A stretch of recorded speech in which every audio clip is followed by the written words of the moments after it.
Bonjour, bonjour. Donc, je m'appelle Mathieu Sylvander. Je suis auteur d'albums et de romans. Et je vais bientôt venir à Gradignan pour le salon Lire en Poche. Donc, j'ai été invité pour un roman qui est paru cette année qui s'appelle Encore un orage, un roman qui se passe à la montagne. Donc, on m'a demandé on m'a envoyé des petites cartes pour que je lise les questions et que j'y réponde devant vous. Donc, on va commencer. La première question, ça va être: qu'est-ce qui vous fait rire ou quelle est la dernière chose qui vous a fait rire? Alors, ce qui me fait rire d'habitude, c'est ce qui est un petit peu insolite, des choses auxquelles on ne s'attend pas.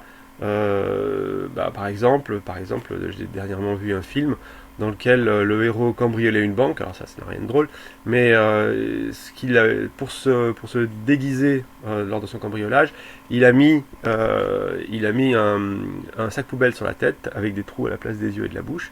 Et à la fin de son braquage, on le retrouve assis sur un trottoir dehors, en train de fumer une cigarette. Et quand il fume sa cigarette, la fumée sort par les trous du sac poubelle, par la bouche, mais surtout par les yeux. Et ça, par exemple, je trouve ça très très drôle. Je ne sais pas si vous trouveriez ça drôle, mais moi, ça me fait beaucoup rire. Ensuite, ça j'ai déjà fait. Peut-on rire de tout? Ah, alors ça, c'est une question qui est toujours délicate. Moi, je pense qu'on peut rire de tout, mais qu'on ne peut pas faire rire de tout. On ne peut pas plaisanter sur tout. Il y a des sujets qui sont très graves, évidemment, la mort, la maladie, etc. Ces sujets-là, il ne faut pas les prendre et essayer de faire rire les autres avec. Par contre, il peut y avoir des cas où il se passe quelque chose d'un petit peu insolite et absurde, quel que soit le sujet, y compris des sujets très graves, et ça peut déclencher le rire chez la personne qui assiste à ce genre de situation. Donc dans ce cas-là, on a le droit de rire. On n'a pas le droit de faire rire, mais on a le droit de rire, bien sûr. Ensuite, comment riez-vous? Comment je ris? Alors, je ris, les commissures de mes lèvres remontent, et les petits plis qui se forment au niveau des coins des yeux, et il y a de l'air qui vient de mes poumons, et qui traverse mon larynx ou mon pharynx, je sais jamais, ma gorge, quoi, mon cou, et de façon un peu spasmodique, comme ça. C'est pas du tout comme ça. En fait, le mécanisme est là, mais je ne saurais pas vous montrer comment je ris d'habitude. Enfin, j'imagine que pour vous, c'est à peu près la même chose. Quelle est la place du rire dans vos romans et la place des larmes? Alors pour les larmes, je suis pas très bon. Dans toutes les émotions un peu tristes, je sais pas trop les raconter.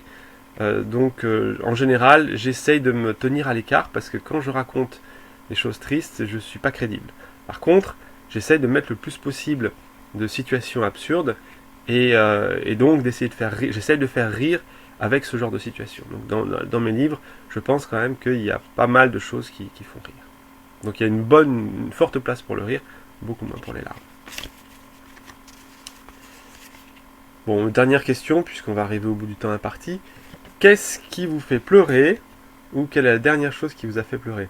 Alors, ce qui me fait pleurer en général, c'est quand je sais que je ne vais plus voir quelqu'un pendant un certain temps. Alors, je pleure pas à grosses larmes, à grosses cascades, mais je vais avoir les yeux humides, je vais renifler un petit peu. Et c'est ça qui me fait pleurer, c'est de savoir, c'est l'idée de l'absence de quelqu'un.